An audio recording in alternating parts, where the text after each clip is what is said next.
Good morning, good afternoon, good evening. I've changed it up a little bit. Did you notice that, Cav? And the reason why I've changed it up a little bit is because it was supposed to be red fellas, and then I realized Bilal, who sets up the streams, has set it up as post-match carnage, and then I realized we're only going to have two of the red fellas, and then I realized it's a bit of a mixed house, and it is what it is, and it's Christmas and it's holiday season, and then I realized Man City are losing at half time, and then I realized they won 3-1 at the end. But it is what it is. We're here to talk Liverpool. Mainly, we're here to talk about Premier League. We're here to talk with my good friends. Cav is here, of course. Cav, I've got to say, you are slowly becoming my favourite person to talk football in Liverpool with, and I genuinely mean that. It could also mean that you're the only one reliable left out of the Red Fellas. That's what I'm saying. But take it as a compliment. How you doing? Yeah, I'm probably the only one that listens. That's what you're trying to say, Chris. No, I'm doing good. Talk about mixed team and everything like that. I don't even know what day of the week it is. Yeah. I love this part of the year. You know, between Christmas and the New Year, where you just don't know what's happening. You don't know what you should be doing. You know, with yourself and your time and what have you. But I'm well. I'm good. Had a really nice Christmas break. And Liverpool currently sit top of the league after pretty comfortable win. So I've got reason to be happy, as I'm sure we all have. We have got reasons to be happy. I mean, obviously, people can always find reasons to be sad. To them, my coffee's still here, as you can tell. I'll try my best to get through. Luckily, I've got people that love talking. Jamie's back, while our other American red fella is in track. No, actually, excuse me, people. He went to Everton to try to will on the Blues. Evans, not to any luck. We've got a very, very able replacement in Jamie. Jamie, long time no chat. How you doing?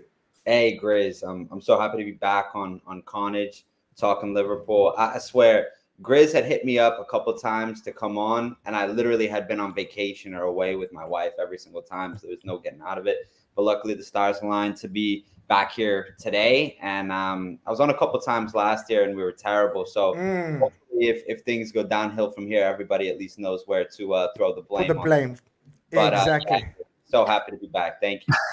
No problem at all. And I think, unless I'm mistaken, making his debut on my channel. Unless I'm mistaken, I'm not sure. I might be mistaken. I think you're correct. Am I?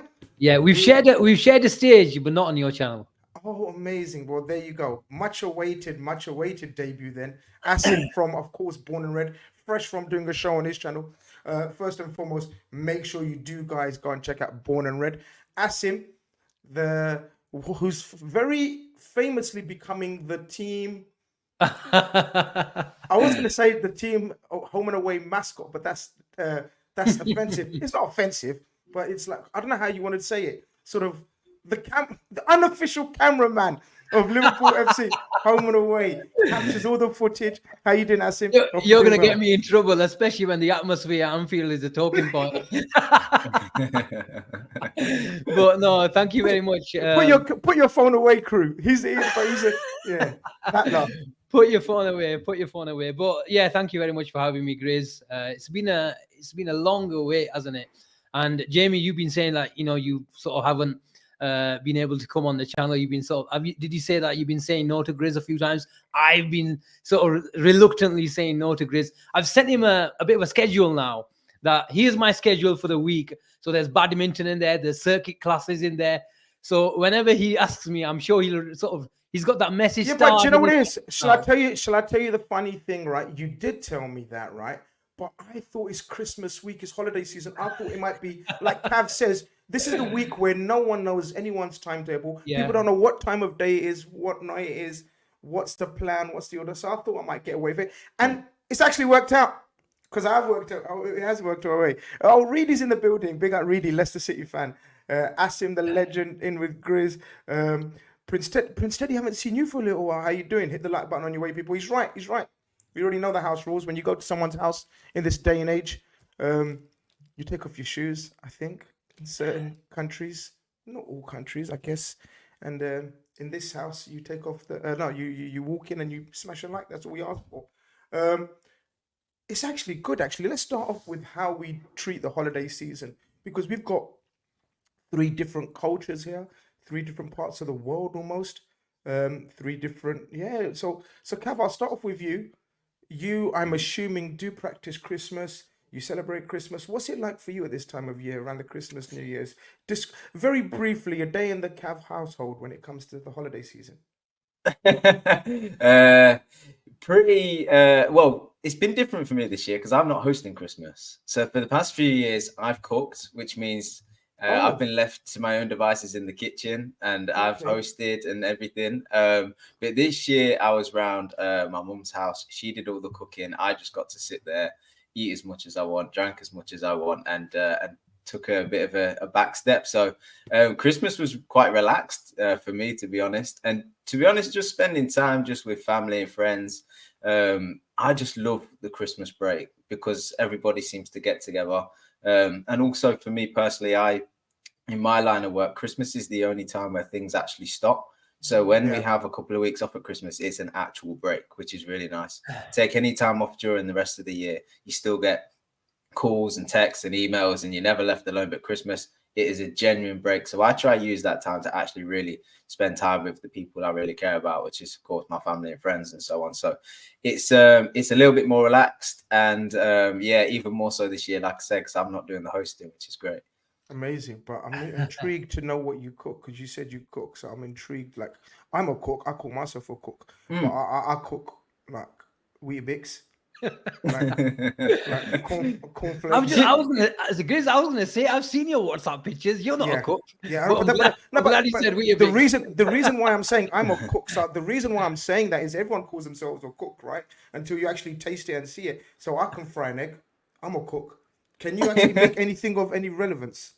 Yeah, I'm not going to claim that I'm a cook, because if any of my family and friends actually see this podcast, they're going to have me afterwards. So I can't cook, but I have, I don't know, talent, will, I don't know what you'd call it, but Christmas Day comes around and somehow I manage to just get away with it. The food gets cooked, it gets served somewhat on time, and it's edible, and people, you know, survive afterwards. I don't know how I do it. It is the only time of the year I really do cook. And yeah, maybe I just fluked it. I don't know. I would say you're a big game player. Hey, I'll tell you that. We'll assess afterwards, after I've tasted some of your cooking. We'll have to arrange something in a get together. Sure. Jamie, other side of the pond, talk to us. A day in the life of the Jamie household in the holiday season. How does it work for you guys? This is a good one this year because we had an absolute Istanbul turnaround. So my wife is Brazilian, and Brazilians have Christmas on the 24th. And so we've been talking to my mom and my stepdad to come over, that my wife was going to cook and everything. And so we had agreed earlier in the day. So we thought 5 p.m. to come over for them, and we'd serve dinner and have everything. She made a whole Brazilian host of dishes. We had beans, rice, mayonnaise, which is like a potato salad with mayonnaise, obviously. What's it called? Say that again. It's mayonnaise, but it's mayonnaise in Portuguese, and it's like potatoes, a couple vegetables, everything slowed together with a little bit of mayonnaise. It's bang on. Then we had farofa, which is like eggs cooked over in this like yeast thing, and it comes out really good. It's delicious.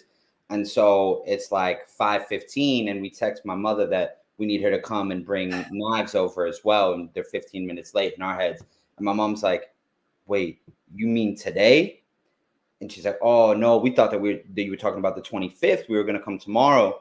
And I'm like, oh, my God. My wife's head's gone because she's just cooked the whole day. She's like, if you don't get your food right now. I'm over on the phone like George Schmotka making these calls.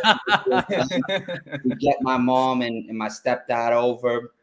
Everything works out. Everybody loves the food. And so I'm not a big game player like Cav. I can cook about 10 things really well, none of those being Christmas dinner. But I do have to say I saved Christmas. So I'll tip my hat to that one. No. Fair enough. And Asim, a day in the life of I mean, I know we don't celebrate Christmas, but we actually do love enjoying the atmosphere around the whole family get-together situation. Talk to us in the life of an Asian household. What does Christmas or New Year's look like? Grace, well, I can talk from a personal experience. I call it Tumba mode for about a week. Tumba mode is Thumba mode, for those that don't understand, means PJ's okay, mode. PJ's mode. Yeah, that's it.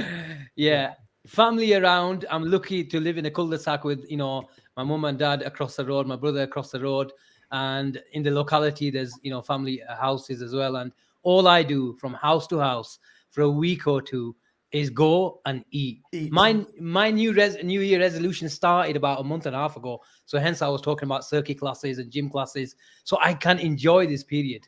Forget about it. Forget about it. I'm telling you, I've been there 15 years ago. I used to say the same things that you're saying now, son. But New that's all it Year's is. circuit classes. But yeah, I mean, look, I've had the pleasure of seeing some of your WhatsApp pictures about your food and everything. And my God, yeah, even if I did have any, I don't. Even if I did have any New Year's resolutions, yeah, they all put to bed after I've seen some of your desserts and whatnot. But guys, the first super chat of the night, Adi says, how can we win with City paying the refs? Hashtag 116. Look, guys, we're going to talk about Liverpool on the main. I know a few of you are just sort of a bit seething, a bit frustrated, a bit angry, whatever. We weren't really expecting Everton to do us any favors. The handball, we may discuss it. We may feel like it. I don't know if you guys want to touch upon it. Cav, did you see it? No, I'm not. I don't know the rules anymore. I can't be bothered. Luckily, Conroy's not on the panel today to stick up for the referees. Do you know the rules? I've given up. I'm just giving up. Do you know what I try to do? We'll probably talk about the incident in the Liverpool Burnley game, yeah. but I just try and think to myself now, like, is it how I want football to be played? Is it what we want to see? Forget the rules because I don't know what they are anymore. It would, is this the football we want to see? And more often than not, it's just you can't keep up with it. It changes week by week. The stance changes all the time. I just don't try and stress myself out trying to keep up with it, to be honest with you. Yeah, no, you're right. People, don't forget today's show. And of course, the channel is sponsored by yourfutcard.com. Our friends, go check them out at www. I always forget how many W's. Because no one says www anymore, innit? But I'm one of those old school that says it. www.yourfutcard.com. Go check them out for all your banners, prints, FUT cards. They do flags. They do everything. You name it. You want presented. Any occasion, any player. Go check them out. They give you 15% discount as well if you type in Red Fellas. You support them. They support us. Everyone's a winner, baby. We'll start off with, as we usually do, Burnley, Liverpool. Cav, I'll start off with you. Usually, well, we say usually, it used to be a very tough and awkward place to go to.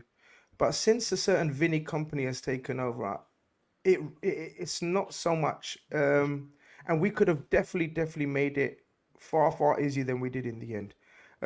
Just overall thoughts. What did you make of it? I know it's sort of 48 hours ago now, or 24 hours ago now, over 24 hours ago. What kind of ended and how it started, really? I'm really happy, to be honest with you. I think it was a great performance, everything considered. I think there was maybe a small period where Burnley sort of were having a little bit of joy in the second half, but other than that, it was total domination from Liverpool. I think the only thing that you could maybe be a little bit upset at is how we didn't finish our chances up in front of goal. We've kind of said that most weeks, to be honest with you. But we controlled proceedings throughout and we created chances. There was some really, really good individual performances. There looked to be a little bit a better cohesion between the players. And yeah, I just think it was really, really comfortable. And so it should be, because Burnley are not a great team. They don't play that sort of Daesh football quite so much anymore. They're a little bit more expansive. They do try and press. And they give you opportunities to hurt them. And that's exactly what they did. I'm not quite sure what their whole game plan was. They neither sat back, neither pressed, which was perfect for us, gave us space to play in. And we did that. So overall, we win the game. We win by 2 goals. But realistically, if we'd have won 4-5-0, you wouldn't have said be shocked by that. And we come away with no injuries, which is also a really important thing for us at the minute, with the sort of guys we've got out already and the sort of busyness of our fixtures. So yeah, overall from start to finish for most of that game, I was just really, really happy with what I've seen. Jamie, when the teams come out, was you sort of in any way surprised? I think that was the 4th game in 10 days for us, which obviously means we were always going to rotate. We were always going to. Is this connection? Is it my connection? Am I there? Am I here? Yeah, you're still there, Chris. Yeah. So it must be Asim's then. Must be Asim's reception or connection. Can you not hear me? See me? I can hear you. Okay, it's Asim's. Yeah, it's Asim's. Jamie, looking at the lineup, did you think then that it was to be expected, the rotation? Did anything surprise you? Of course, the standout or the possibly surprise selection of Gerald Kwanzaa. But even that kind of made sense because Konate is pretty much our only centre-back alongside Virgil. Gomez is currently being used as an auxiliary left-back and right-back. And obviously with the injury to Tsimikas, it meant Joe Gomez comes to the left-back this week. Anything else that stood out for you in terms of the rotation for this week's? Or are you of the opinion when teams are selected, you just leave it to the man himself? You're past complaining and moaning about team selection. Look, I mean, I think that we rotated and we still look like a really strong team that we put out there. And I thought that we would win the game pretty comfortably when I saw the 11 names who started for Jurgen Klopp. I think Wataru Endo is the first player since like Finnan and a couple others to play 5 games in 13 days, who started all of them. I'm really happy when I see Joe Gomez this season. I think last year you saw a glimpse when I was on when Gomez locked down Haaland at Anfield last year. And it's like, okay, there's still potential here. There's still a very, very quality player here. And he goes to the left back, deputizes well, and there's no concerns. There's no worries. And even with young Jarrell Kwanzaa, he had a baptism of fire, so to speak, with the Newcastle game at the beginning of the year. And he looked a solid player. And if Jurgen Klopp gives you the nod, it gives me confidence that you'll do well. And the midfield was interesting with Elliott being in there. I sort of expected that we'd see lots of runs for Salah going down the byline. We got a few with that nice left-footed shot and a great Trafford save. But I was really interested to see how the front three would coexist with Darwin and Cody sort of sometimes interchanging and going into different spaces depending on where things were going. But we look a really, really, really deep team. And I think that the transfers that we had in the summer have all been very, very good. Some better than others, but the midfield transplant that we needed and successfully got done has been a huge catalyst in us looking like a great team and being able to field very solid 11s throughout the first half of this year. Asim, obviously, when you think about Burnley away, automatically everyone thinks about Dyche ball, cold, and it was cold and wet because you was there. And when maybe possibly windy, the Christmas period, the crowd up for it. It's not that ground. It's not that team. It's not that personnel in the lineup. He's got a lot of footballers. He's got a lot of diminutive footballers, small, nippy, fast type. And so, therefore, when I saw Elliott selected alongside Gravenberch and Endo, I was far less concerned than I would have been, for example, Brentford away. I think he picked a team. It was one of those where I think me have spoken about horses for courses for so many times this season. That was very much a horses for courses team. Yeah, 100%. And you guys have been mentioning Endo as well. And I thought this was the first time in terms of structure. If you sort of follow my Twitter, you know I like to get into the ins and outs of the structure of Liverpool formations and stuff. But also a massive vote and confidence in Endo. For the first time, I thought Liverpool played a structure where in build-up, they left Trent in a three with the centre backs, but Endo was alone in that midfield. So it was a 3-1-6 structure where we let Gomez go really far and beyond. And I think this is a structure where it sort of suits Liverpool in terms of if they're going to break it down a low block. I agree with Cav. I don't know what sort of Burnley's plan was, but what it was compact. in terms it still had the sort of gaps in the spaces for Liverpool to sort of take advantage of. But in terms of control and pinning their sort of defense back, every time Liverpool had that ball on the right, they all also had Joe Gomez and Diaz on the left-hand side waiting for the ball, waiting for the switch. And this is what Liverpool targeted overloads. If they were going to drop their midfielders and their strikers into a really compact position and leaving even their wingers in a compact position, I think Liverpool knew where the space was, and it was down the sides. And this is the reason why where you saw Trent Alexander-Arnold sort of dictate the game from a sort of a right-back position, but in a third centre-back role.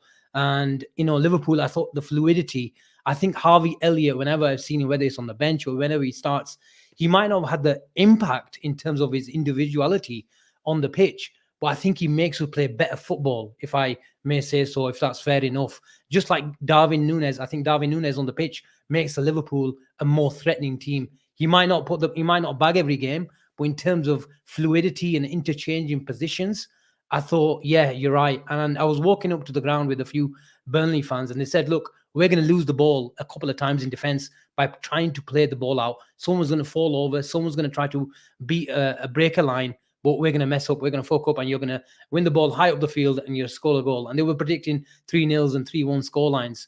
But we may not have seen that. But in terms of exercising control in the game, I thought Liverpool did that by keeping the ball, keeping Burnley pinned back, and our quality shone through on the night. People, the mods are in, the channel members are in, and they're reminding of all you guys to smash that like button. Close to 300 of you guys are already in here. Let's hit that like button. We have just under, I believe 200 left to reach that 35k. I wonder if, no, of course you can't do it before thing, but all right, just do it, innit? Might do it in the transfer January window, but under 200. Subscribe if you haven't, smash the like if you haven't already. Cav, I don't know what to make of that opening half. It should have been all over curtains, and it should have been. I was tweeting after 20 minutes, Joe Gomez should already be rested for the rest of the game. Like, well, he's our only left back. How far he's gone? Joe Gomez should already be rested. This is crazy how we're not 3-0 up. Darwin scores the opening goal, and I want to get all your opinions on this part. Actually, are we suffering? Is the reason why our forwards are not efficient in terms of the amount of goals scored compared to the chances created? Do you guys think it's down to the constant rotation and the shifting of positions and the shifting of understanding? Because look, how many years do we know the front three was a front three? They knew each other like the back of your hands. Does that make sense? I don't know. Yeah. Do you guys know the back of your hands? I don't know if that makes sense, but they knew each other's movement instantly. Whereas when we're constantly changing, the only constant is Mohamed Salah. And even that changes now because there's moments in a game or periods in the game where Mohamed Salah goes through the middle. Or is there another reason? Or is it just because the midfield's changed? What is it? Because we're struggling to be efficient. And this was probably the worst example of it or the best example of it, whichever way you look at it. I think the most important thing is we are creating chances. I'd be more concerned if we wasn't. And we seem to be creating different types of chances from different areas of the pitch, from different players. So that's a positive. Our clinicalness in front of the goal isn't great. Although we do seem to be coming away. I was looking at previous results. We do score 2-3 goals a game, but they seem to be shared around the team at the minute, which is also a positive. I just think it is to do with a bit of rotation. I think it's to do with a system change and tweaks, sort of game by game, and also within the game as well. I think it's some players just out of form, and certainly all of the forwards can do better. I also think there seems to be a bit of an atmosphere at the minute. We talk about Klopp 2.0 and the sort of new acquisitions we got in the summer, and we are building something. And during that period, whilst you're building, there seems to be a collectiveness there, a good harmony in the squad. Everybody's friends, everybody's supporting each other, but there needs to come that ruthlessness. There needs to come that, especially from the forwards, that attitude change where you switch from being the guy that's happy to be part of the squad and happy to be part of this building process and happy to play the minutes you're given, to one that becomes, no, I want to play every single game, no matter what. And to do that, I have to be selfish and I have to be clinical and I have to take these opportunities. And, you know, Salah's probably the only guy we have in that forward line that has that selfishness. But even now, like, he misses a chance against Burnley where he hits the crossbar and he still turns around and smiles. Now, I'm sure inside he's still got that drive, he's kicking himself or what have you. But, you know, we need players like Núñez and Gakpo and Diaz to step up and be like, I am going to play and I am going to take these chances and I am going to just be the guy that demands I'm in this side, as opposed to somebody that's happy to be rotated in and out. That killer instinct just needs to come. And I think it will come. I think that will come with form. I think that will come with confidence and understanding. But I think all of the players just need to improve and they just need to continue to work hard. And I do think it will come because every single one of them's got quality. They're all different in their own right. And I think they can all contribute. I've still got a lot of faith in these forwards and they're going to have to come good because we're going to lose our main talisman to AFCON in January. So if there was ever a time for them to step up, now is it, be it that we're in all the competitions still as well. Yeah, we're gonna come on to the Salah AFCON situation and another important member that may become very, very important absence as well. Asim, cause for concern, or are you like Cav, like, no, the fact that we're creating so much keeps or gives you hope that it's fine? Because how many times have we discussed it, and we've discussed it in our WhatsApp group so many times that fine margins when we're dealing with clubs such as Man City and to a lesser extent Arsenal, fine margins. We can't continue to keep missing. This was one of those games that it doesn't come back to haunt us, but sort of the blanks against Man United, for example. There was another game, no? But you know what I mean? Yeah. We've missed example. Is there causes for concern, or are you of the opinion, no, it's just part of the process of Liverpool 2.0. We're rebuilding, because you got to remember, Mohamed Salah is the only one that's been there for more than 2 years out the attack as well, and a new midfield. And this was going to be my first point, Grizz, is that if you look at I've called them many times as a collective five, probably the best five as a collective in the world in terms of what they give us, in terms of character traits and profiles. I might be wrong. It's just an opinion. When you take out Jota out of that, you're taking out a best finisher. I think, I've seen many sort of comparisons today as well, because he scored last night. He's our Robbie Fowler, but I do see that fox in the box. He can score any type of goal, left foot, right foot. He can turn on a sixpence. He does get criticized for maybe not having the technical ability, but we've been spoiled over the years of having Bobby connecting play on the halfway line. He's not that type of guy, but what he is he has that nous for appearing in the right time, the right place. And he can score any type of goal, any type. And he's underestimated in the air as well. His aerial ability is very, very underrated.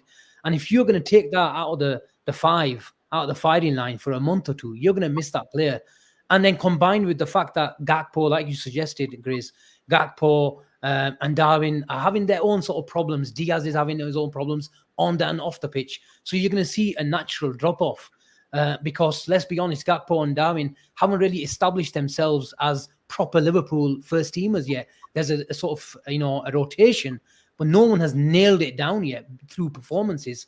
They've had patches and they've some, sort of patches of brilliance in games and, whenever they started. But, I do feel that Jurgen Klopp really, really wants Darwin Núñez, especially, to start. And I was just going to mention about Gakpo. Since he's come, he's played left midfield, he's played right midfield, he's played out the left, he's played up top. So even, never mind changing sort of personnel from game to game, it changes of positions as well. Yep.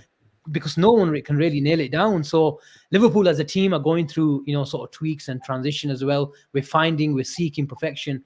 But I think it will come. Am I concerned? No, I'll be a lot more concerned if the chances won't be created. But the good thing about Liverpool now is rather having a conservative pedestrian midfield who were really the sort of the horses, if I may say so, use that metaphor, for the front three.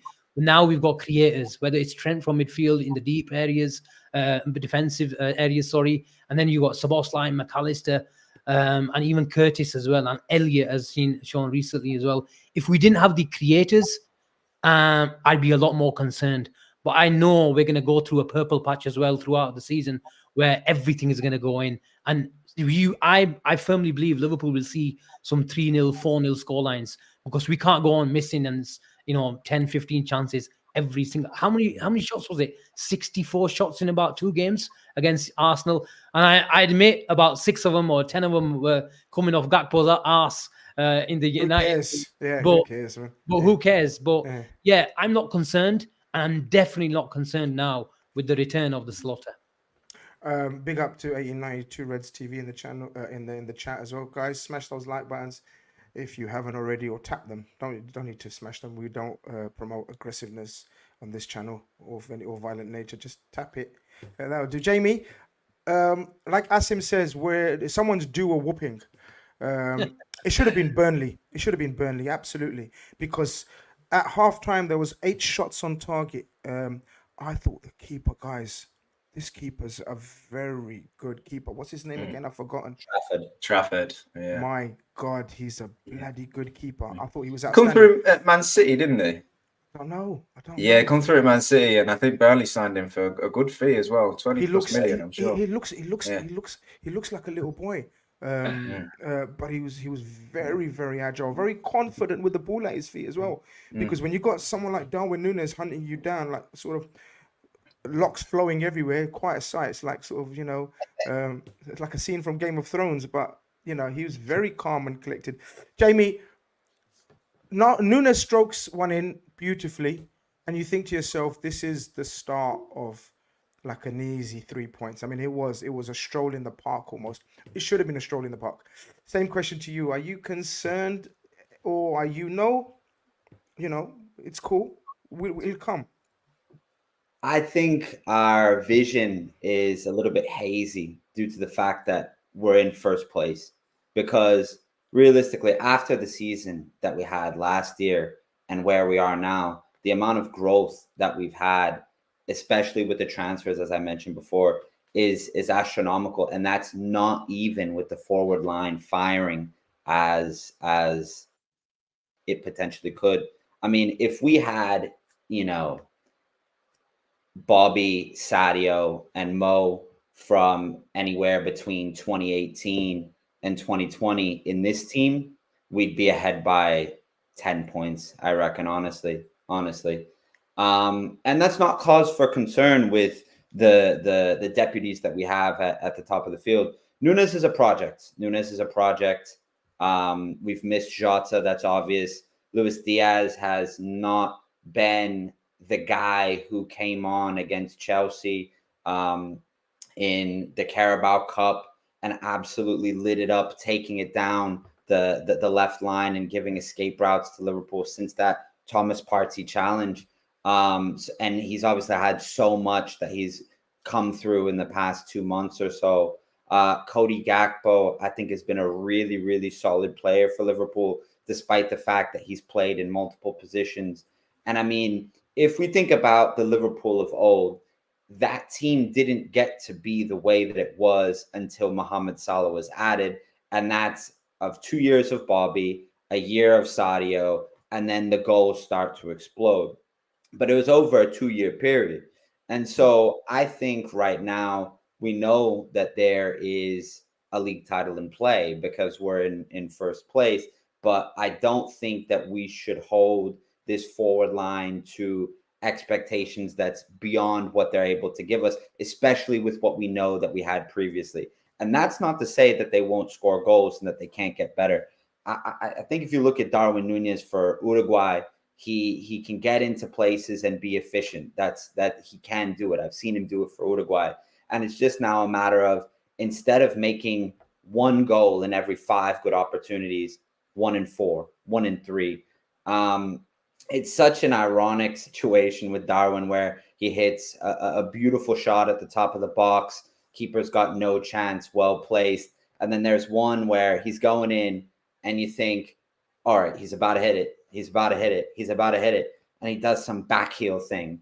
And the funny thing is, I went to the game against Southampton last year where he did that same play and Bobby scuffed it and nearly made a beautiful goal. And we just didn't get it in the game for 2 goals. And so I think for this forward line, it's going to be about the rotation, as we know, but obviously finding our form at the right time. And I think this 5-man deputy forward line has the ability, like Asim said, to be one of the best in the world. We just need them all fit at the same time so that we can see when they're fighting for places who's really going to be in that front three when we need them to be there. 1-0 at half time. Have with that beautifully finished. Such an unlike Nunes type finish, isn't it? We'll go on to speak about sort of, Darwin Nunes. Gakpo was coming off the left in this game. Many thought Gakpo was going to play through the middle, but is it the rotation of positions that sort of will work for us? That the fact that we don't have fixed players in fixed formations, and also the ones in the midfield as well. I want to touch upon we've touched upon the strikers, but the midfield as well. Elliott and Gravenberch. The fact that they're starting away to Burnley, A, shows sort of Klopp's really trusts them, and B, we've got. I know we talk about depth, but that's quite some depth. As Asim said, Elliott's been a revelation, whether coming off the subs bench and starting. I thought again he was a key connector. Again, that's something we're going to have to be patient with. It's almost a bonus that we're doing so well with a revamped attack. Some would say a revamped defense as well, but most certainly a revamped midfield. And I want you to touch upon, or we're going to start touching upon, Wataru Endo. Wataru Endo was frowned upon, I think it's fair to say, when we bought him after placing a bid for 115 million, was it? For Caicedo. Suddenly we opted for the 15, left out the 100 million odd and went for a 15 million signing. I read an amazing stat, Cav. Someone messaged me and said, he's the only player to start in 5 games in 13 days for Liverpool in the last 5. In the last 13 days, we played 5 times. He's the only player that started every game. I was left speechless with that. Yeah, absolutely. I think we need to always recognize where we've come from. And Jamie touched upon it a moment ago with the development in this squad and how much success we've had in such a short period of time. We're halfway through, not even halfway through the season. We're halfway through the league season, but not the entire season. And there's been new signings that have come in, as James says, some better than others, but all of them I'd say have been successes in their own right. And what you've got to understand is every time we put an 11 together, there's always new partnerships. There's always new midfields. There's always new players having to find their feet kind of in game because they've not played with each other before. And we are managing to control games, not the entirety of games, but for the most part, we are controlling games. And like I say, we just wish we could take some more chances. But one thing that's been, apparent this season is the defense has been brilliant. We've of course conceded goals, but we've got joint best, if not the best defensive record this season in the league. And we'll talk about individuals a bit later on, but part of that is just having a midfield that is working in front of the defense. And we didn't have that last season. We had a defense that was so often exposed. If you got beyond the press, you could just run straight out the back 4, maybe even back 3 if Trent had pushed up the pitch. And we were just getting cut open at will. And that's not happening at the moment. And that's largely down to the midfield working hard, but also just very quickly adapting to the league. Gravenberch and Endo started at the weekend. They're new to this league, adapting to the pace. Understanding the tactics, where they need to be, where they need to fill in, knowing where the triggers and the presses are, recognizing when one's sort of out of position, covering each other, and so on and so on. There's so much that goes into being a midfielder for Liverpool. And Endo in particular is somebody that I don't think he's fashionable. I think people were a little bit upset when we did sign him because he was a bit of a plan B. And I don't think as Liverpool fans expect to be making plan B signings anymore. And since he's come in, there's been a mix of opinions, but I think he's done okay. He's mainly played in the Cups and in the Europa League, and I think he's been steady. I thought he'd be a little bit better defensively, and I think it's took him a little bit of time to sort of get up to speed and find the pace of the game. I think his passing's quite okay. I think it's short, it's efficient, it's It's sharp. He never slows down the tempo. You know, he seems to be okay. He's getting more and more comfortable receiving the ball off of the goalkeeper or the centre backs, and he seems to be turning a lot better and finding his teammates. He's doing a job, and above it all, he's reliable. And I'll never take that for granted again after last season. His availability is there. Obviously, he's going to go off to the Asia Games now. Nothing we can do about that. But he's available. He works hard. He's always there to put the challenge in. And he's getting more and more comfortable on the ball, like I say. So I've been okay with him, and I'm being more and more impressed with his performances. And he's massive for us because McAllister's obviously out at the minute. He'll be returning soon, but we're going to need rotation in that midfield. And the sixth position is so key to our defensive structure and both our defensive play, but also offensively, how we build out from the attack, how quickly we build out from the attack, where that six finds himself when we're building out from the back also affects where Trent plays and whether he comes inside or plays wide. And there's so many things that go into that position. I just think he's really carried himself well since he's come into the club. I think he's worked really hard, and I think he's now starting to see the benefit because he's getting minutes and he's being a really important player for us, and you can see the improvement. Now, he's a 30-year-old man. Do I think he's going to be the guy for Liverpool moving forward? Perhaps not. We'll probably want to improve on that position, but we've got to focus on the here and now, and he's what we've got. And I think at the minute he's doing okay, and we should be happy with him. Axim, sticking on Wataru Endo. Crypto's trying to give me all the credit. I remember Grizz was the only one who was positive. I was definitely not the only one, but I was more positive after speaking to Andy Brassel, who done a show with me when we signed Wataru Endo, and he was telling me people are gonna sort of eat their words or realize how intelligent of a footballer he is. And Andy's words were absolutely spot on. Many didn't see it, Asim.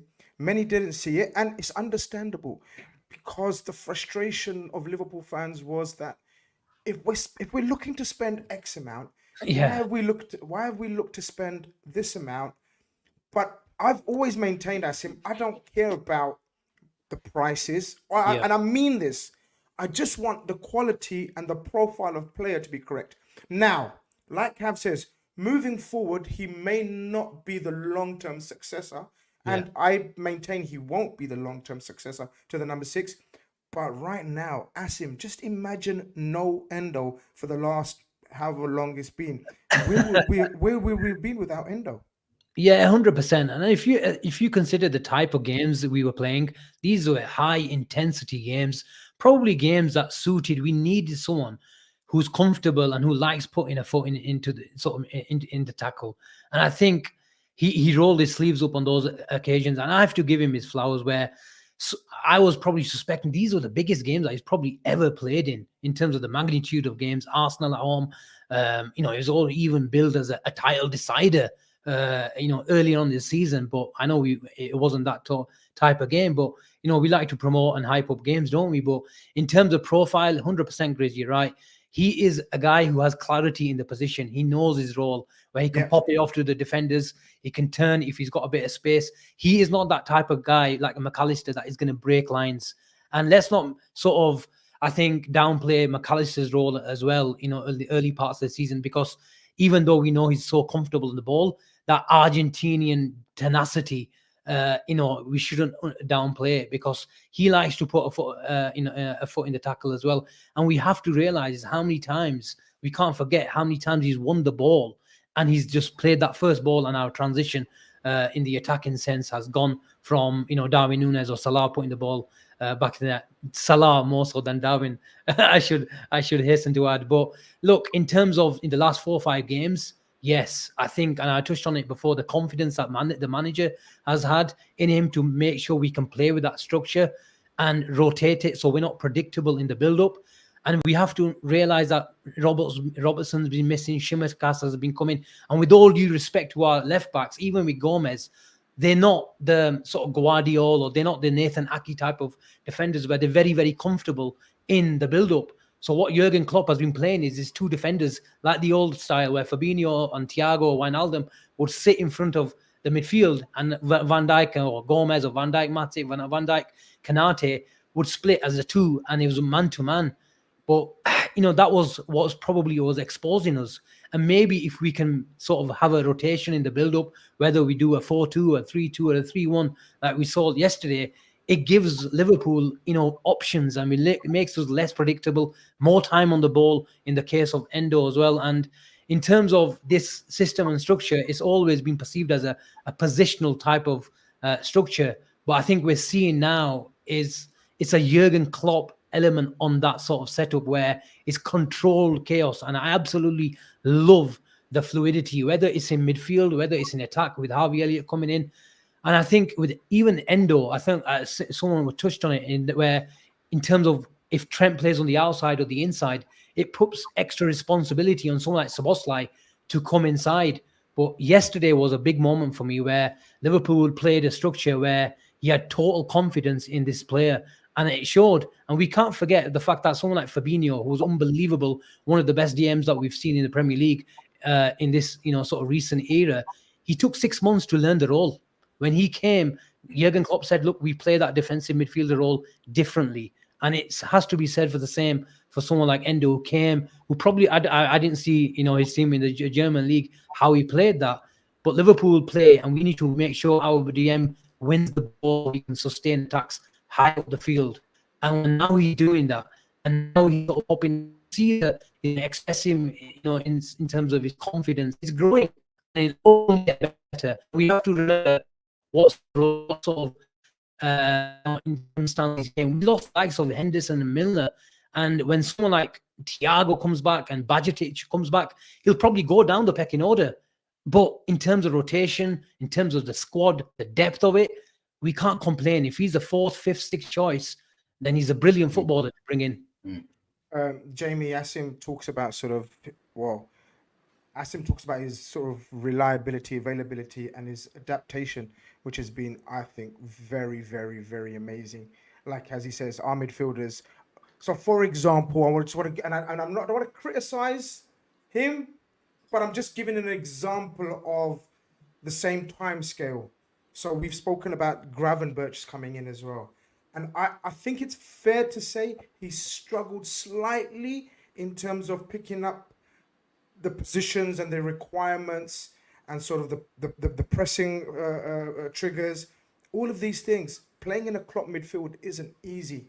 And maybe we can touch upon the Gravenberch impact and the signing because he's been selected. And I tweeted at the start of the game, I think this is I don't think I said pivotal. If I did, I'm wrong. I'll delete it.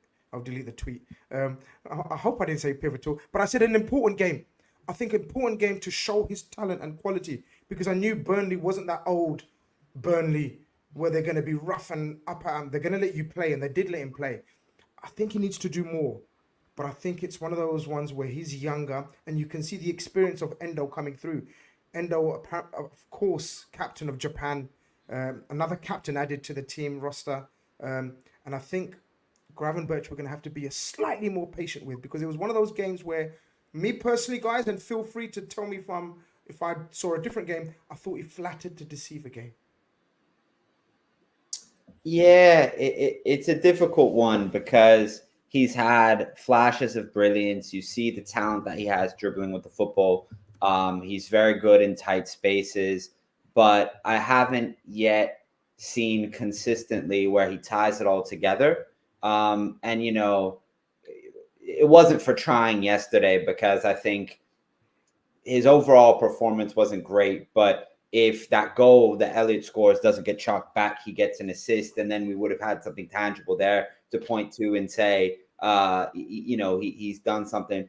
But what is he, 21? He's 21. He's 21. I forgot he's 21. He's 21 years old.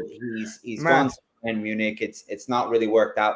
He's not been picked before coming to Liverpool for a long time. Yeah. And so I think he's the one where you'd say, okay, he's not kicked on as the others have potentially. But at the same time, if we're talking about someone who has room to grow, he definitely has time and room to grow. And he's not been a player that I would say is a fish out of water. He's not been smooth the way that we would have wanted him to be, but he's got lots of room to improve. And, you know, I trust Jurgen Klopp. And one of the things that's interesting with Gravenberch is in previous iterations of Liverpool, he's typically been very hesitant to bring players in straight away. And with this iteration of Liverpool in their midfield, basically everyone has just got to play right away with the additions of Jones and Elliott, who had already been here. And, maybe it'll look different when Bajcetic is back, when Thiago is back. We don't know. But I think there's lots of room to improve with Gravenberch. And I'm just I'm surprised nobody mentioned it. But I think the thing that Endo epitomizes, which we didn't have last year, is ownership and integrity and responsibility to say, if I didn't give everything, you can say that I shouldn't be here. And you see that with the tackle that he makes, which frees up Jota, which gets into the goal. And, he's got the cult hero vibe. He's got the mouth guard. And, man, when he puts that mouth guard in, it gets me absolutely going. Yeah, look, the second half was pretty much a continuation of the first half, barring a little section of the game where it got a little bit, I don't know how to describe it. I wasn't fearing the worst, but I was thinking we've seen this. Obviously, the disallowed goal, the second disallowed goal. We won't go into the decisions because no one knows the rules. Let's not fucking pretend we know the rules. Like, please, no one knows the rules. No one knows if it was a goal or not. Even though I think, Asim, if you can confirm, we do have an official referee in the chat. Yes. So is that Abid? Yeah, is that our Abid? That's ref. Right. Okay. So he says grab will come good. I don't know who grab is, but I'm sure he means grab. Listen, we've got an official ref in the chat. He don't know the rules. No one knows the rules right now. They're just a piece of paper, and each human being interprets them or any match day, according to their understanding. But there was a shift in sort of mood when that second goal didn't go in. It was chalked off. And then Burnley had and I'll come to Asim, how he fell at the ground. There was a period of about 10 minutes where the fella on the left, hold on, guys, what was his name? Someone tell me his name. His name is Wilson Odobert. Can we sign him up already? like, I don't give a shit. Sign that kid up. They had about 10-minute spell, Cav, where they looked like and they believed that, you know what, we've been dominated here, but they haven't put us away. And naturally, in any shape, walk of life, society, even in our own lives, if we're given a chance, there's times in our life where we think we can take it and we want to take it, and it gives us renewed hope. But I do want to come upon, after you talk about that, the reasons why that didn't last very long. But was you worried for a little while and think, shit? Of course, Chris. When you go to, it wasn't a banana skin, or let's say, like away to Brentford. They would probably carry a lot more threat. And, we've touched on that. But it's a little silly scoreline, isn't it? 1-0 with about 15, 20 minutes to go. And when that happened, we thought massive sense of relief. We can probably go on to get 3, 4, 5 goals now, because they'll have to chase the game even more so, and we'll just counter them, and we'll all go home happy. But you know what? I was quite disappointed, really disappointed with their crowd, for the first 60, 70 minutes until that goal got disallowed. But if that goal did anything for Burnley, apart from the obvious of choking it off, it got their crowd behind them. They thought, you know what? It might be our night. It might be. We've had a few, sort of lucky decisions go with us, and we could grab something. And I agree, we were worried, and we were just sort of going through the fact we ruin our chances. And we've been here before for the last month or so, where I know we've been chasing games, but we've been missing chances, and it's been a common theme for the last month or so, hasn't it? And we were worried until Jota came, and just like the manager said, the dynamic changed. But in terms of why we were creating chances, I saw you tweet today about the 3 substitutions that you mentioned, Grizz, today. I thought it happened with the Arsenal game as well. We lost momentum. In that game, we put Salah from the right wing into the central position, and it gave the ascendancy to Arsenal to play with the ball. Rice got on the ball a bit more and they controlled it. Yesterday, I thought Harvey Elliott, I touched on it, that he's the connector between our defense and our attack. And we probably don't have enough connectors. We've got brilliant individual stars, but we don't have connectors in this team. And maybe Szoboszlai was supposed to be that with an end product and an output, but he's had a box-to-box role this season because he's the balancing act between Trent and Salah. Someone's got to play that role, haven't they? But I think, again, we lost momentum and we lost rhythm, and Burnley had a reason to chase the game. And on any other day, I think there was a back post header, wasn't it, where it went over the bar. That was a real chance. And, it could have been easily 1-1. But, luckily for us, we got that chance and we got broke away. And Endo was a brilliant tackle on the halfway line. And it set us away for, a good, comfortable victory in the end. Mm. Some would say luck. I would say a couple of names that we're going to come to talk about, and people in the chat want to speak on it. First, we'll speak on Kwanzaa in a Klopp voice. Hopefully, that was my Klopp impression done and dusted with. I won't do it again. Cav, I think two of the main reasons why we didn't succumb to anything more than 10 minutes of pressure were our two centre backs. We'll start off with the young man because all summer we were massive advocates of bringing in a centre back. Let's not try to act differently now. We were all massive advocates. I've done plenty of shows with you, and you can't claim otherwise because I've got the receipts. But this fella, this kid, I should say, 20 years old. Mm-hmm. Like, talk to me. I thought he was immense, magnificent. He reminds me of a cross between Matip and Virgil. Now, if that's ever a hybrid and a half, wow. Hey, the chat just put it best. Virgil van Kwanzaa. Is that what someone said? Yeah, credit to you when you came up with that. He's brilliant. He's absolutely brilliant. I'm not going to deny that in the summer I wanted a centre back. I'm not going to deny that Levi Colwell was somebody that I would have liked to have brought in because he's a left footer, can play on the left side of defence.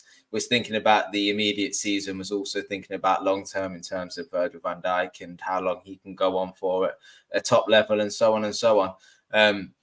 But Kwanzaa, I don't think he's put a foot wrong at all. Every single minute he's played, he has done what is required.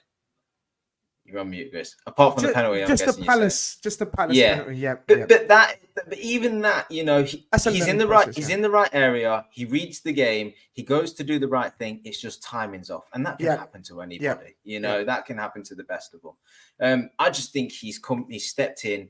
He's played brilliantly. He's took his chances every single time, and he looks like a first teamer every single time. Kwanzaa's, you look at the lineup, you see Kwanzaa's in there.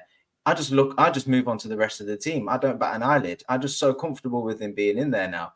And he has done that in such a short period of time. And I think he really does, consider himself a first teamer. I think we should. I was even thinking if he hadn't played so many minutes in the previous game, I'd be like, I'd start him ahead of Khanage at times, because I actually think playing out from the back, he's probably better, at times at this current moment in time. When we think about his attributes, he's tall, he's strong, wins his aerial duels, he reads the game well. When he steps in, he usually comes away with the ball. He knows when to go in. He knows how to step up and hold the high line. He knows when to drop off. He can play left side. He can play right side. I say his passing out from the back is good. At times we've seen his long range passing as well. That's also brilliant. We see that Trent vacates his right back position. So then that's an added, element for him to make sure he's aware of it at the very least, if not cover. One-on-one, he seems good. And one thing I was really pleased to see in the last game was there was a moment where he misreads the flight of the ball and it bounces over his head. And he's in a bit of a 10-yard foot race with... I'm not sure who it is from Burnley, actually, but he's in a 10-yard foot race, and I was thinking he's got a decision to make here. He's either got to fully commit and maybe bring the player down or what. But he gets there, and not only does he get there, he doesn't just hoof the ball out of play. He has the awareness to know where his teammates are around him. That he just sort of nonchalantly, That's the magic part. Virgil-esque, just flicks the Magic. ball back over the Burnley man's head and puts it in a space where Trent just picks it up and we go again. And I love that, because when he first come into this side, I really acknowledged and praised him for how calm he is on the ball. You know, young players stepping in at centre-back, they just want to be rash, get into every challenge and just overplay at times. He's never overplayed. He tackles when he needs to tackle. He'll put it out for a throw if he needs to put it out for a throw. He'll go long when he needs to go long. And he'll play when he can play. And I was really pleased to see that in a moment where he was put under pressure, because if he'd have lost that ball, they would have been through on goal. He just had not only got there, you know, but he had the vision and the calmness and the awareness around it to keep the play going. And then in the second half, he pulls off a challenge where one of the Burnley players is played through. And he's bearing down on goal, and he tracks back with some incredible pace, and he puts the challenge in. Not sure if it's in the box. I think it was, but we're 1-0 up at the time, and if he doesn't time that to perfection, just it's outside. 1-1. Yeah, it changes the game. And I just think not only has he played well for every minute he's played, he's had key moments where he stepped up as well. And if we consider Virgil van Dijk the best defender in the world and probably the best defender of all time, we would say that is the level you want to reach if you're a centre-back, right? That's the aim. That's where you'd want to get to. But not every player can get there because they don't have the attributes. Kwanzaa really does have the attributes to get to that level. Now, I would say he needs to continue playing exactly how he's playing for the rest of the season. He needs to cement himself as a first teamer, and he needs to continue progressing.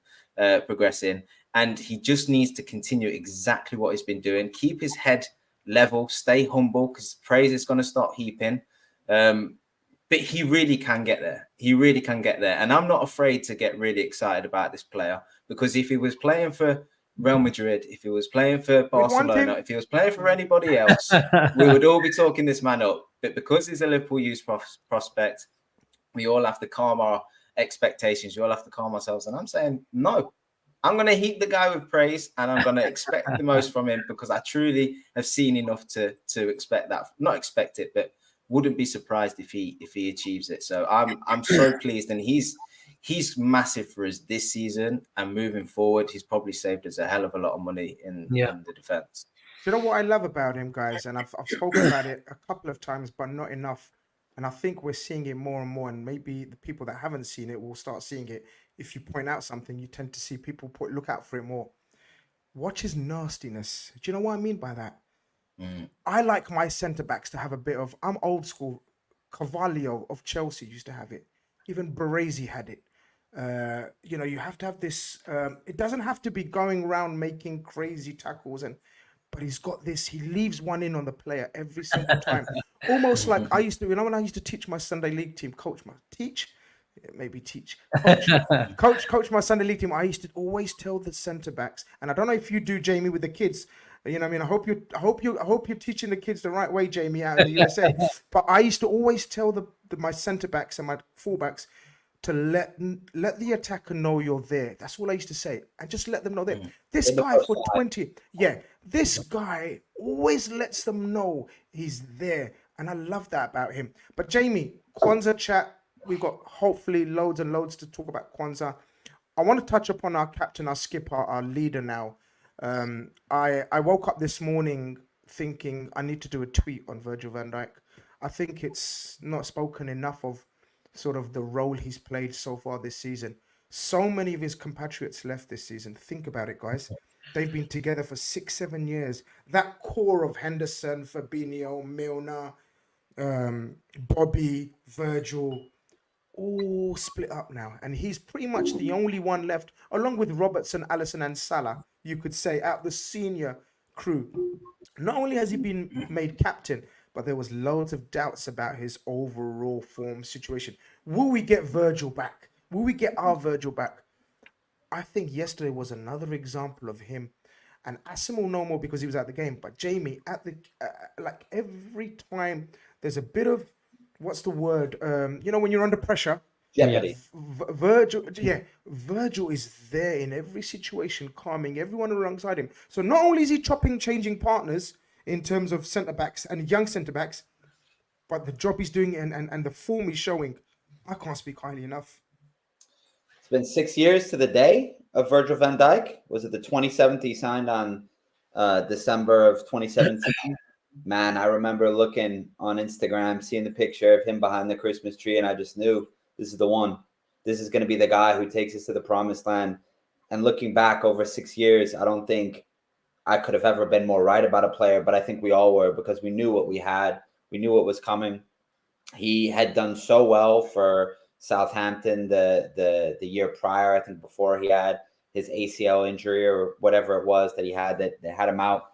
And, you know, coming in versus Everton so long ago, 6 years ago almost, with the header to win, you knew he was going to be a special player. And I don't know if this is a hot take, but I felt like he was the captain of Liverpool Football Club from the minute that he put the shirt on, because of the responsibility that he had and the way that he willed us to win. And that's no disrespect to Henderson, but you could make the argument that there were two captains in the side because of how strong, how much of a leader. You look at the guy and you just think, I'd follow this guy to war. And there's no qualms about who he's playing with now. He wants to be the guy. He wants to lift the Premier League title for Liverpool in front of a stadium full of fans. You can see it in the way he goes about his business. And he had a down year last year. There's no doubt about it, as did the whole Liverpool team. And we kind of forget how he came back, because he was monstrous when he came back. And then the year after, last year, they had a downturn. But I'm pretty sure he's won the most headers, has the highest aerial duel percentage. And it's not hyperbole to say that the ball's in the air. This is the one thing, right? I coach high school soccer in the United States, and I swear to God, one of the most fundamental aspects of the game is off of punts and goal kicks if your center backs win the ball. And I know we're talking about two huge different spectrums of high football level compared to amateur kids running around. But it's not a joke to say he wins like every ball in the air that's in like a 20-meter vicinity. It's absolutely incredible. And I'm just so grateful that he came to Liverpool when he did. And I really think this year he's going to kick on and take us to the promised land again. I really think so.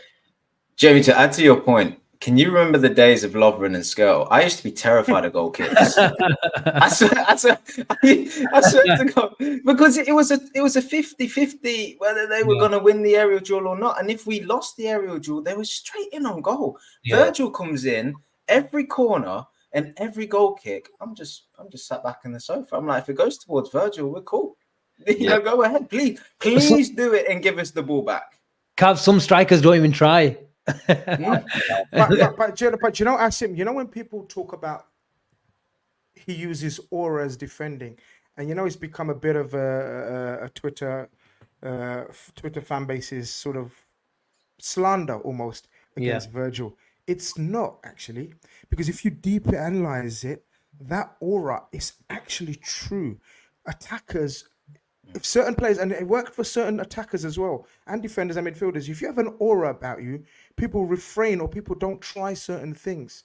It's a conscious thing. It's absolutely conscious effort. Like, oh, he's too good. There's no point me trying that even. And that's what it actually means. So when people actually try to slander him, oh, Virgil used his aura to defend it, go back and check footage. He actually does. So many attackers talk about it on their podcast. Like when Virgil was playing, we'd give up. We don't chase. Deeney. Like for sure. Troy Deeney goes around charging everyone, and he says, "I never used to bother with Virgil," and that shows you aura. But Cav, coming to you, another person who I think has got a different kind of aura about him, right? But I love it. I just wanted Diogo Jota back in the fold, because all of these chances that we've been missing, all of these rough patches or games where are tight and there's scuff chances, or we need a fox in the box, or whatever we need someone to just put the ball in the back of the net. No thrills, no drag backs, no pieces of skill, no nothing. Just suddenly the ball trickles over the net. That man is Diogo Jota. Just thrilled to have him back. Just thrilled to him to be on the end of that chance. No one else. And I mean it. Even the great, legendary, mythical Mohamed Salah. For me, there's no one I want at the end of chances than Diogo Jota. Yeah, I agree. I agree. He is out of the forward line, probably the best finisher. Asim spoke about it earlier. Left foot, right foot, headers. That finish. In the against Burnley, he sort of drags it onto his left foot and then rifles it between Trafford's legs. I mean, we've seen that so often. We've seen headers. We've seen him run across the box and delay shots. We've seen him get on the back stick. We've seen him score almost every type of goal. He is a finisher, and he isn't. I'll tell you what, he isn't. He isn't a project, which everybody else seems to be. He is cemented centre forward, first choice on the team sheet, because one way or another, regardless of how he's playing, he scores goals. You create the chances to him. You get the ball to him in the 18-yard box. He just knows what he's doing. He has a calmness in the box that the others don't quite have yet. Everybody, and you could even see it in the Burnley game. You could even see it in his goal. All the other forwards in the box, they get on the ball and they get a little bit too excited, and they try to rush everything. And they take maybe one too many touches, or they choose the run option. Not Jota. Jota's so used to being in that 18-yard box. He's so used to tucking away these chances that he just makes the right decision more often than not. And he ends up hitting the back of the net. And he's going to be crucial for us this season, as he has been since he came in. We think about the famous front three and how immaculate they were and how fluid they were. I mean, we always thought, how could we ever replace this? Well, Jota came in, and when he did, he was coming off the bench and scoring goals and scoring winners. And for the first time, we were able to say, we might want to put Jota in ahead of Firmino in some games and so on. That's how good he was, and that's how good he is. And obviously, unfortunate injuries have sort of taken away this sort of time. And I know he's reached 50 goals, but perhaps he could be on even more if he was available the entire time. But he has been brilliant since he's came here. I've watched some interviews. I watched the Cody one before, when they were talking about him when he was at Wolves, and they asked him who was the most impressive player you've played with, and he picked out Jota, and he just said he just couldn't believe for a guy his height how strong he is on the ball, his power running. If he starts running at you anywhere around the 18-yard box or in the 18-yard box, how quick he is to turn. But once he starts running, it's so difficult to shrug him off the ball. He has so many qualities that are just will go unnoticed. His movement in the box, everything. He is a centre forward through and through, and he is brilliant. And we need him on the pitch as much as we possibly can get him. I think it was a nice game for him to come back. I think the medical staff said he was only supposed to have 10 minutes for his development. We took him on a bit earlier, but it doesn't take him long to score. And he's shown us what we've been missing a little bit, really, almost instantly when he come back. So pleased to have him. Key that we keep him fit now. Obviously, we've got Arsenal coming up. He loves to play against them. And we just need to manage him. We need to manage him and make sure that, we don't overstretch him. We don't need to. We still have options in that front line. But he's crucial for us. It is absolutely crucial. I couldn't say any more on him, really, how important he's going to be for this season. Go on.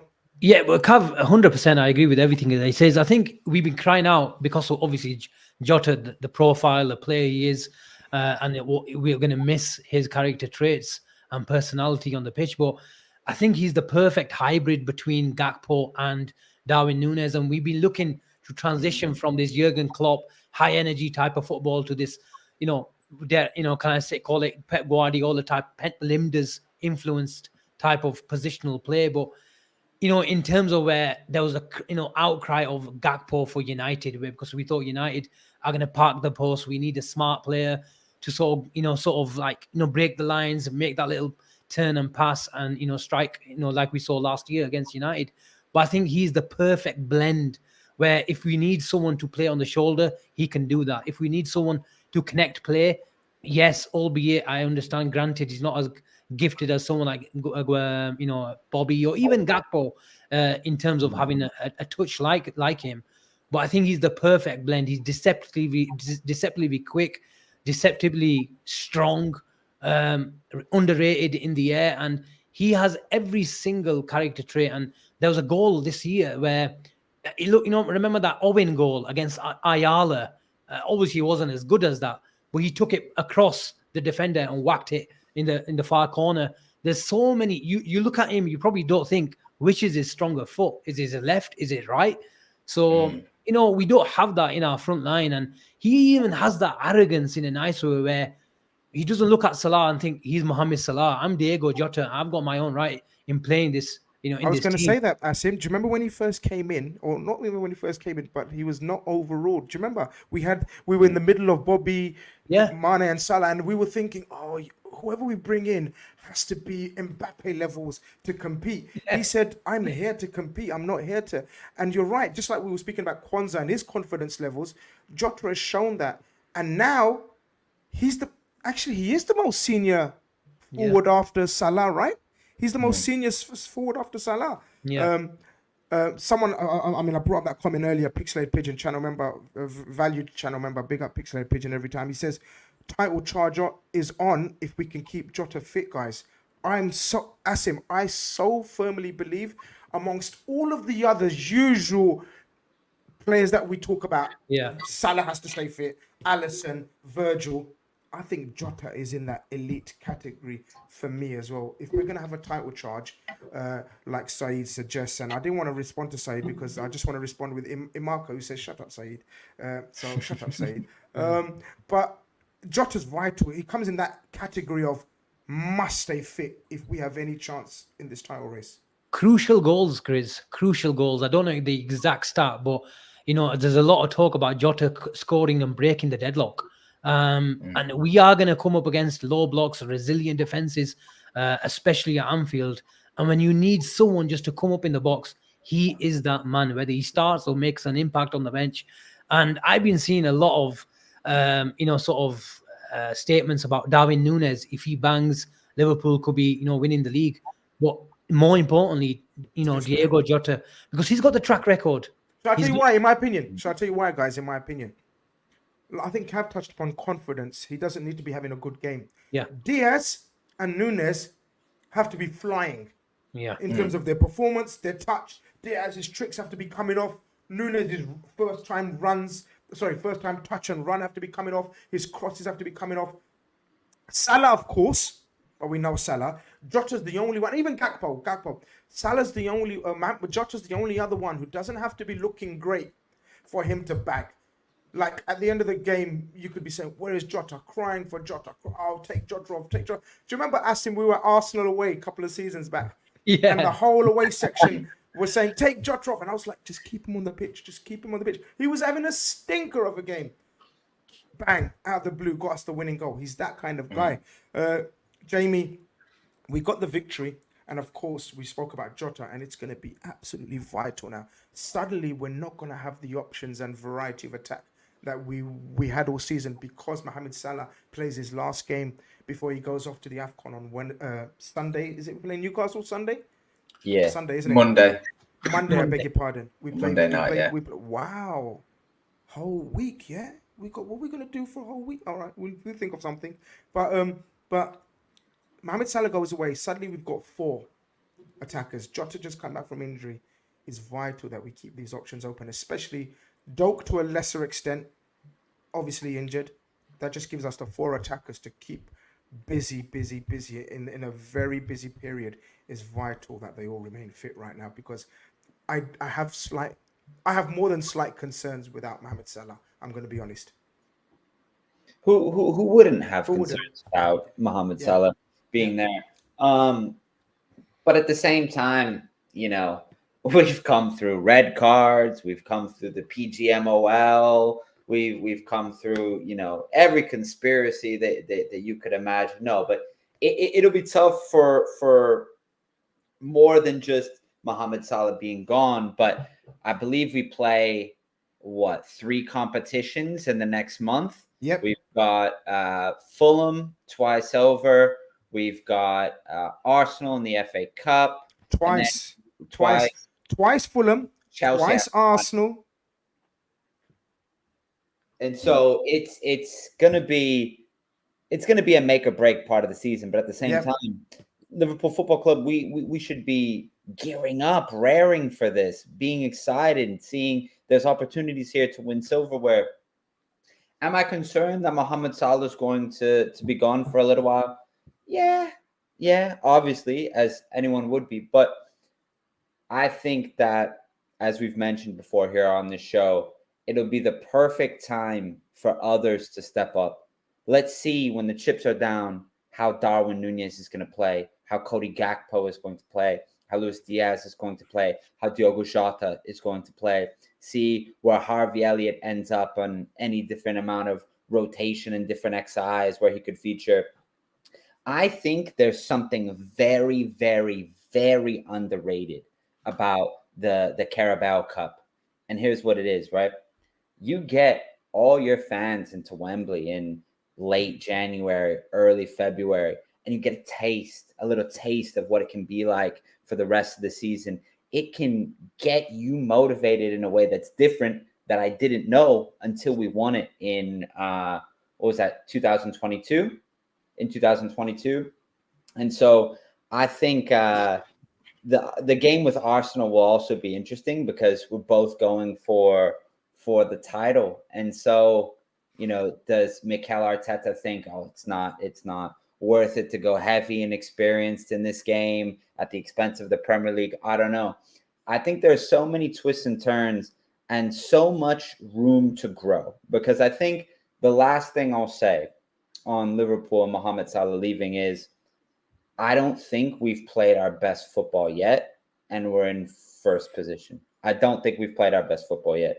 I think that there could be periods of games where we could have had more clean sheets, scored more goals, had better link up. We've had injuries along the way, but let's get healthy. Let's try and get our best XIs going after Salah gets back. Let's see what happens for the rest of the season. Sanyo, and I want to get Asim's and Cav's very quick opinions and views, because obviously the question on everyone's lips will be, how do we cope without Salah in terms of formation and personnel? Sanyo says, Grizz, both other times Salah's been at AFCON, we have coped fine. He's right. I remember Oxlade. Alex Oxlade-Chamberlain. It's holiday season, guys. Come on. Oxlade-Chamberlain stepping in that right wing berth and covering. Cav, I'll go to you first. What would you do on the whole? Obviously, it's going to be horses for courses, but what do you think is going to be the go-to formation or personnel-wise as well without Mohamed Salah, in your opinion? Because it's just opinion.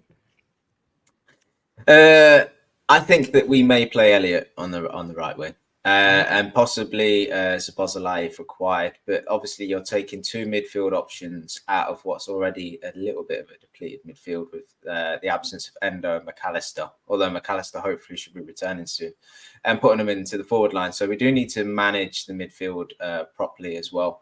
But I actually think at times we'll probably play better football without Salah. I think Szoboszlai and Elliott, I think they may offer us more variety in our attack. I think they'll both try and hit the byline, which Salah doesn't really want to do. I think they'll both look to, put a cross into the box. I think they'll both drive into the box. I just think that the link could possibly be better without Salah. But Salah does the most important thing, which is put the ball in the back of the net. So that's not to say that overall it'll be a good thing to play without him. Of course, it won't be. I think Elliott. The good thing is Elliott's playing well. And he seems to be in form. He seems to be contributing with goals and assists. And we've got somebody there that feels good about themselves and in a good moment to step in and play out on that right wing. He obviously had a taste for it a couple of games back, wasn't it? And he did well. And Szoboszlai, we know he can sort of play that position as well if need be. You've got Jota, who's back now, so you might look to play Jota on the right. I know he's done it from time to time. Gakpo's played more of a right midfielder as a substitute. He could possibly do it. You might even chuck Diaz out there, which might reignite a little bit of form in him. Instead of trying to cut in every single time, he might just be forced to hit the byline and put some crosses into the box, which could be something that it benefits him and benefits us, because we don't really see that a lot from Salah in the minute. And maybe, I'm just theorizing here. Maybe that might get something out of Núñez, because he's recognizing he's got a winger on the right side now that's going to hit the byline and put a ball back into the cross. It's going to be on the ground or it's going to be dinked in. And he might just be more used to them type of things back in his days in Benfica. So, there's options there. We've always spoken about the options we have in our forward line and our midfield. Now's the time to do it. Now's the time to use it. Now's the time for the players to step up. It's all well and good having 5 forwards, you know, but that only means if one of them's out, that the others are there and they're good enough to step up and get the results over the line. So we're entering a period where we need them to do that. And it'd be nice and would be in a better position if Diaz was in form and if Gakpo and Nunes were in form. But they're positive guys. Their shoulders, they're not sulking. The shoulders haven't dropped. They're still working hard. We just really need them to find that form. And hopefully they will. Asim, people that have been listening to my drivel will know that I'm of the firm belief that we are working towards a formation, a way of playing this season that long term doesn't rely on Mohamed Salah. I truly believe we are trying to establish a way of attacking or even playing without Mohamed Salah. One of the ways of doing that is obviously, like Pixelate Pigeon says, possibly going to a 4-4-2. What do you think will be our... What do you think? How do you think will be? I mean, as I said, we will change, and we don't know. Klopp's going to keep changing this position. But what do you think his go-to is going to be while Salah's away? I think the go-to will still be our 4-3-3 formation. Now we might see different sort of setups when we're in possession, like you said, horses for courses. We've done 4-4-2/4-4-2-4 in games. I can remember when we went 4-4-2/4-2-4 in that few years ago against Man City when we surprised them, where Gini Wijnaldum, I think it was Fabinho in the midfield for 20 minutes. Even Guardiola was surprised, and we got 1-0 ahead. We ended up, was it a draw that game? I can't remember now. Yeah, we went 1-1. Was it 1-1? Joe Gomez gave the penalty away handball. Yes. So, but I think 4-4-2 or /4-2-4 is a formation that Klopp goes to when he likes to make a few changes. In particular, maybe chasing the game. If we start with that, I think it puts a bit too much emphasis on the 2 midfielders to maybe, especially if you've got like a Diaz or even a Gakpo, maybe the pressing is not as good. If you've got a Szoboszlai on the wing, then I think we can keep it. But I think the 4-3-3 will be the go-to option. With Robertson back, you might see Gomez can play a bit more of a role at right back. You might see Trent in midfield playing the 6th role at Anfield, especially if we're coming up against a side where we'll probably have 70-80% of the ball. But I liked, and I tweeted it last week when I saw the West Ham game, I thought we saw a bit of a snippet of when Salah is going to be, away on international duty, where I really love the fluidity between Elliott and Szoboszlai, where I kind of agree with Cav, where we play better football in what position when compared to Elliott and Szoboszlai, as in Szoboszlai and Salah. What I mean by that is nobody is going to replace the output of Salah. But in terms of sharing the burden, in terms of this fluidity and interchanging positions, because both are comfortable in both positions, I think it works really, really well. And they both, stay out wide for the other one to come into the half space. And the interchange as well for Trent to come in to the right side in half space as well. And I think Trent will have a really big role, depending on, he is our main creator from deep. Let's make no mistake about it. And everything else will fall into place. But it's just sharing the burden. Nobody, like I said, is gonna sort of replicate the output that Salah provides us. But these, the weeks that he's away, we have to make sure that not only 1 or 2, 3, 4, 5 players are carrying that responsibility and making sure they perform. And when he's back, we're there or thereabouts, because if we're there or thereabouts, I think we're doing a mad one. Yeah, look, as people have said, sort of, and Asim and Cav said as well, you're never going to replace the output. You just need to sort of share the burden. One person won't be able to do that. But yeah, it's going to be crucial. It's going to be exciting. Or we could always just get Mbappe in January. No, but maybe not. But there will be calls for personnel. There will be calls for transfers. We're very quickly. I know we've run out of time. Well, we haven't run out of time, but I'm keeping you over time. Sorry, guys. But the chat's been so flowing. I just thought I can't quicken it anymore. But we must touch on January transfer window very briefly. Obviously, we'll be covering it more in detail as the weeks go by, days go by. Jamie, just very briefly, if if I give you the option of bringing a position in, which position you're gonna go for? Because it's tough, in my opinion. I wake up every morning changing my mind.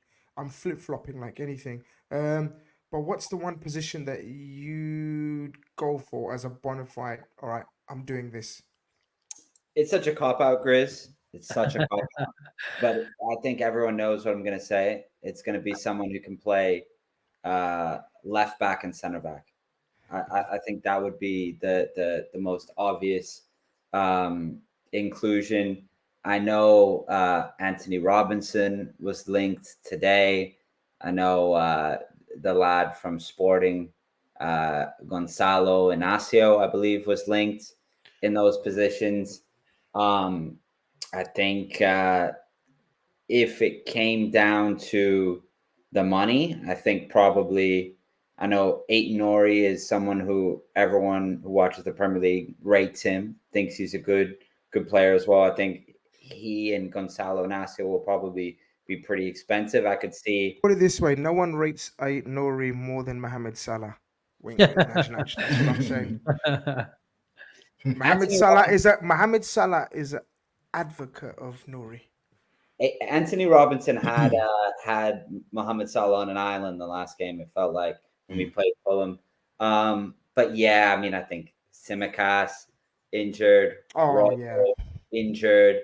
The most obvious need, considering we're playing a right back and a center back at left back.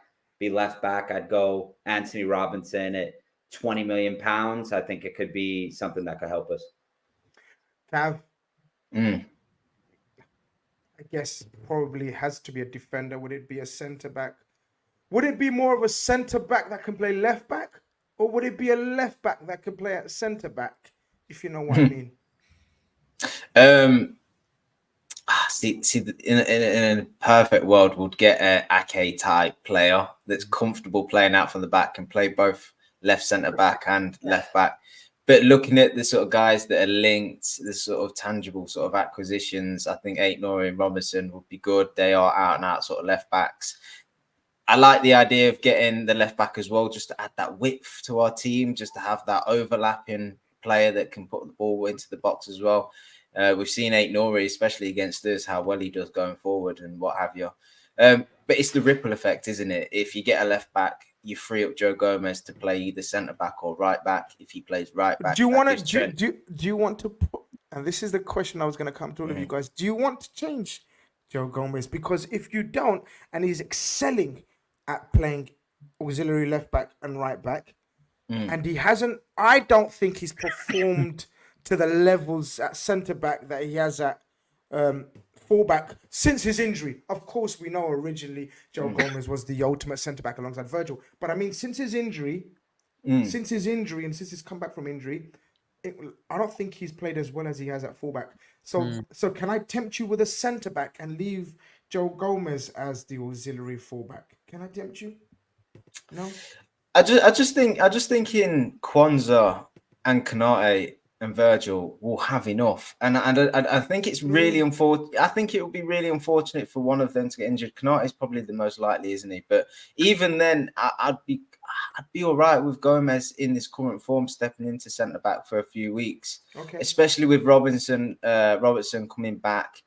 And like I say, it just gives you the option. You can play in left back, you can play in right back. That can push Trent into midfield if need be. You know, we know Endo's going out, so Trent can play the 6 if required. Whereas if you get a centre back in, you know, you've got to do a bit more work in the rest of the side. Whereas that Gomez flexibility really does free up so many positions. So I would prioritise getting a left back. Robertson coming back, I think at the end of January, middle to end of January. Might take him a little bit of time to sort of get up to speed as well. Tsimikas looks like he's going to be out for a while. So this is the remainder of the season we've got to think about. You know, we've got to think a little bit further ahead than just January. And I do think that left back position is pretty crucial.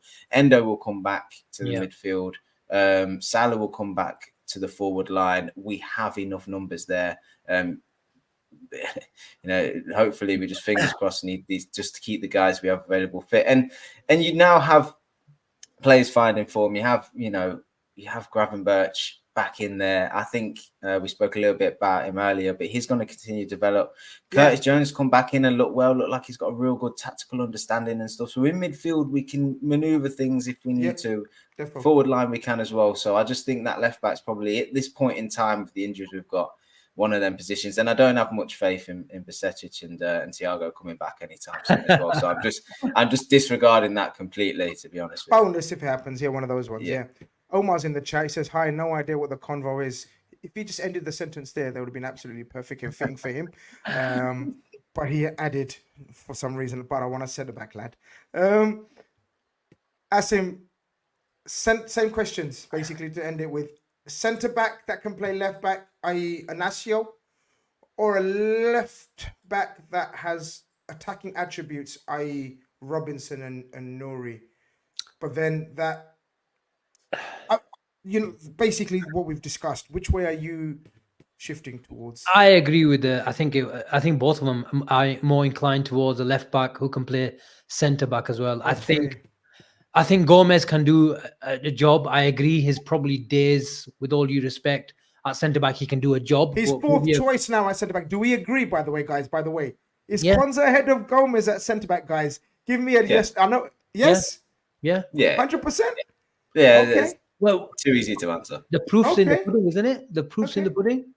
But I think Bajcetic, we have sort of kind of lost hope, but I'm hopeful he can play some role, whether that's in midfield and whether even if it's sometimes playing as a right back, because I can think he can play that role if need be to give Trent a rest at times. But yeah, I think Tsimikas and Robertson are a bit too similar.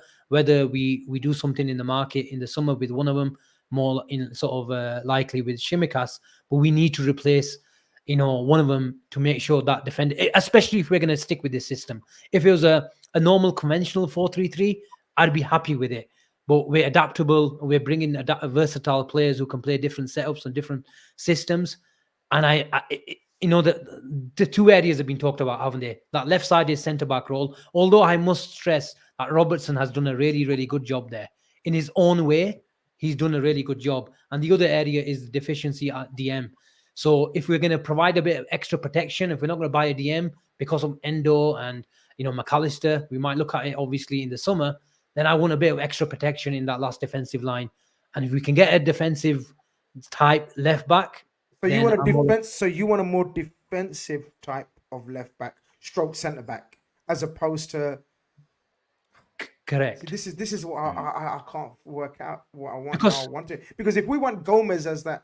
If we're using Gomez as our auxiliary left back and right back, even though Gomez is showing Cafu levels of attacking ability in recent weeks, he's naturally a more defensive than a Trent, even a Tsimikas, some would say.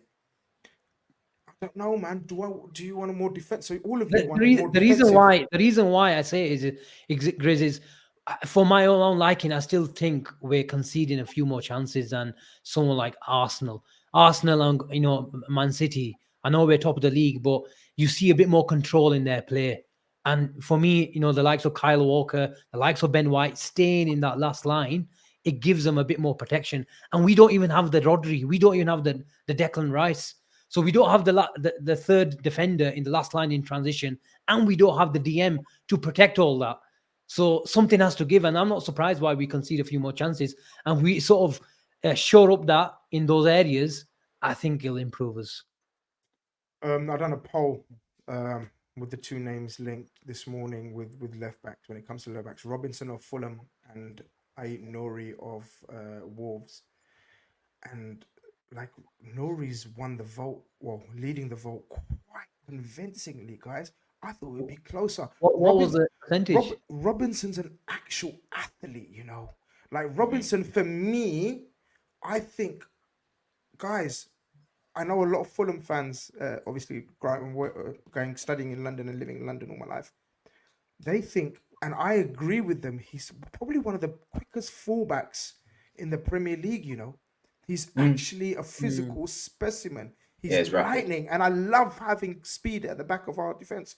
Nouri is physically very strong and good on the ball. It's 66% Asim to Nouri. Now, Wow. obviously, he's the more attacking. Wolves playing a 5. Hmm. Do you I was think just it's got? surprised. Do you think it's got age has got anything to do with it? Yeah, I guess. I think Robinson's about 26. Yeah, Nori's younger, 23, 22, 22, 23. 22. So Yeah. that hasn't.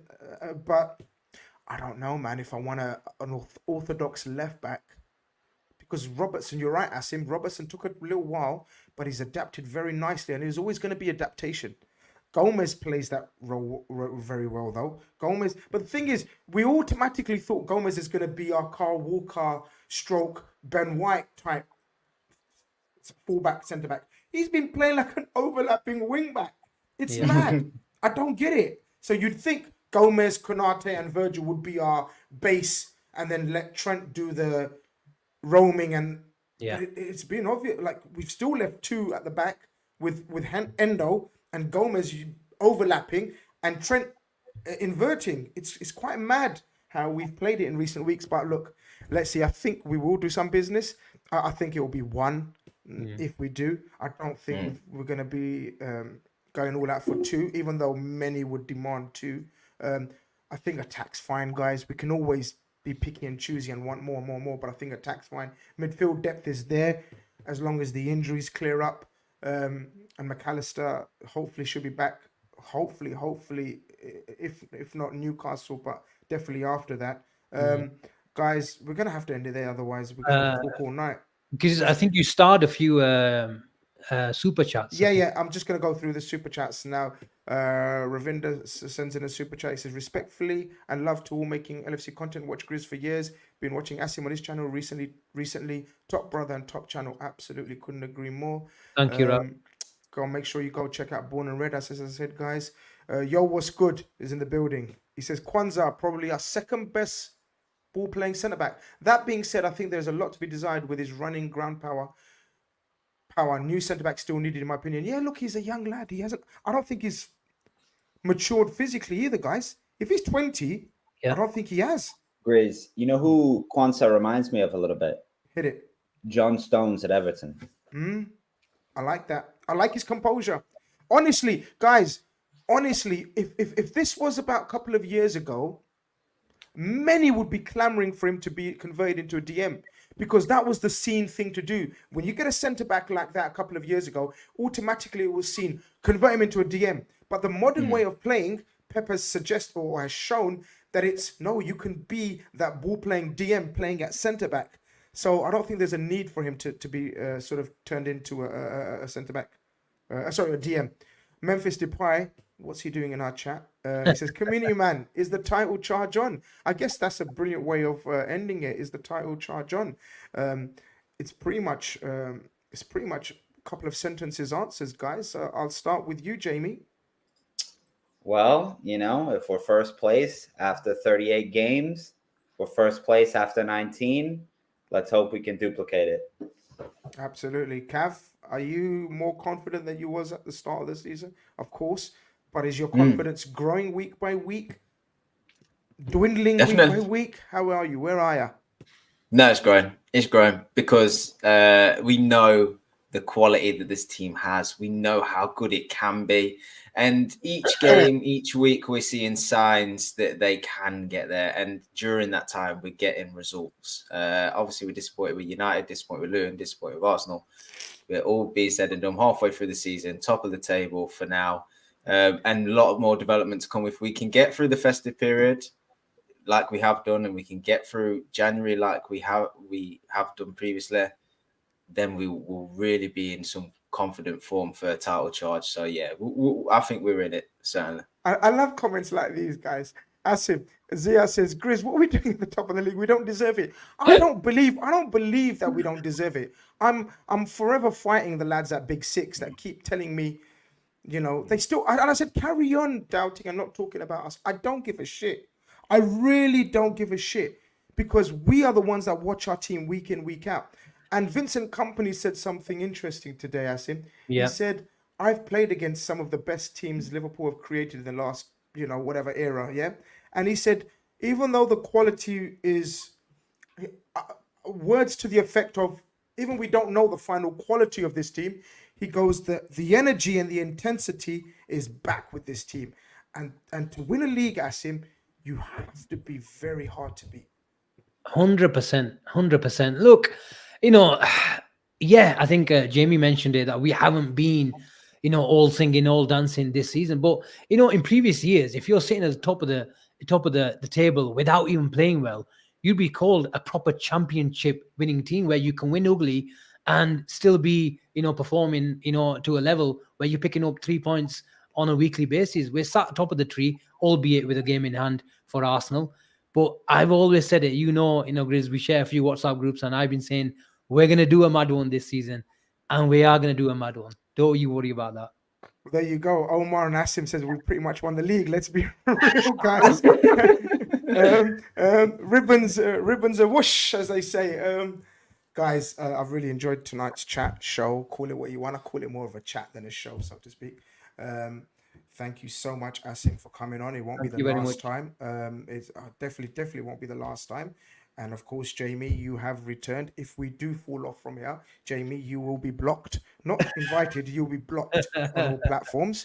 And I will be bringing back Evan, you know, as the USA correspondent. But now, big up, Jamie. Hope you continue doing the great work that you're doing with the coaching over in the States. Cav, I really enjoyed that, Cav, where we didn't need the rest of the old stooges, fellas, did we? Sodom. Hey, we got squad depth now. We got squad depth. We got squad depth now. People, smash the likes if you haven't already. Still 360 of you guys have stayed with us till the very, very end. Really appreciate the love. Really appreciate the support. I'm going to try to do everything on my own now. Found the outro as well. Conroy's not here to help me. Actually, Conroy's rubbish. Who needs Conroy when you got Chris? Anyway, over and out. Take care. Peace.